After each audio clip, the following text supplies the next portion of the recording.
ತಪ್ಪು ದಿಕ್ಕಿನಲ್ಲಿ ಕಾರು ಚಲಾಯಿಸಿ ಹೋಂಗಾರ್ಡ್ನ ಮೇಲೆ ಹಲ್ಲೆ. ವೈರಲ್ ವಿಡಿಯೋ ಬೆನ್ನಲ್ಲೇ ಆರೋಪಿ ಬಂಧನ. ಲಕ್ನೋದ ಹೈದರ್ಗಂಜ್ ಚೌರಾಹಾದಲ್ಲಿ ಸಂಚಾರ ನಿಯಮ ಉಲ್ಲಂಘಿಸಿ ತಪ್ಪು ದಿಕ್ಕಿನಲ್ಲಿ ಕಾರು ಚಲಾಯಿಸುತ್ತಿದ್ದ ವ್ಯಕ್ತಿಯೊಬ್ಬ ಅದನ್ನು ತಡೆಯಲು ಪ್ರಯತ್ನಿಸಿದ ಹೋಂಗಾರ್ಡ್ನ ಮೇಲೆ ಹಲ್ಲೆ ನಡೆಸಿದ್ದಾನೆ.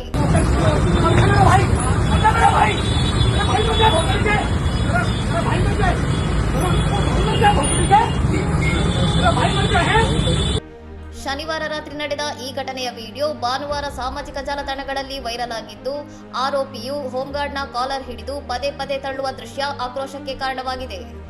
ಘಟನೆಯ ದೃಶ್ಯಗಳನ್ನು ಸ್ಥಳದಲ್ಲಿದ್ದವರು ರೆಕಾರ್ಡ್ ಮಾಡಿದ್ದು, ವಿಡಿಯೋ ವೈರಲ್ ಆಗುತ್ತಿದ್ದಂತೆ ಎಚ್ಚೆತ್ತ ಬಜಾರ್ಕಾಲಾ ಪೊಲೀಸರು ಪ್ರಕರಣ ದಾಖಲಿಸಿಕೊಂಡಿದ್ದಾರೆ.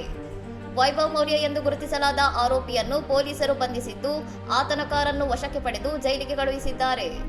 ಲಕ್ನೋ ಪೊಲೀಸರು ಸಾಮಾಜಿಕ ಮಾಧ್ಯಮದಲ್ಲಿ ಹಲ್ಲೆಯ ವಿಡಿಯೋ ಮತ್ತು ಬಂಧನದ ನಂತರ ಆರೋಪಿ ಕೈಮುಗಿದು ಕ್ಷಮೆಯಾಚಿಸುತ್ತಿರುವ ದೃಶ್ಯಗಳನ್ನು ಮೊದಲು ಮತ್ತು ನಂತರ ಎಂಬ ಶೀರ್ಷಿಕೆಯಡಿ ಹಂಚಿಕೊಂಡಿದ್ದಾರೆ. ಕರ್ತವ್ಯ ನಿರತ ಸಿಬ್ಬಂದಿಯ ಮೇಲೆ ಹಲ್ಲೆ ನಡೆಸಿರುವುದು ಅಕ್ಷಮ್ಯ ಅಪರಾಧವಾಗಿದ್ದು, ಆರೋಪಿಯ ದುರ್ವರ್ತನೆಗೆ ತಕ್ಕ ಶಾಸ್ತಿಯಾಗಿದೆ ಎಂದು ಸಾರ್ವಜನಿಕರು ಶ್ಲಾಘಿಸಿದ್ದಾರೆ. ಇನ್ನಷ್ಟು ಸುದ್ದಿಗಳಿಗಾಗಿ ನೋಡ್ತಾ ಇರಿ ಸೌರಂ ಟಿವಿ.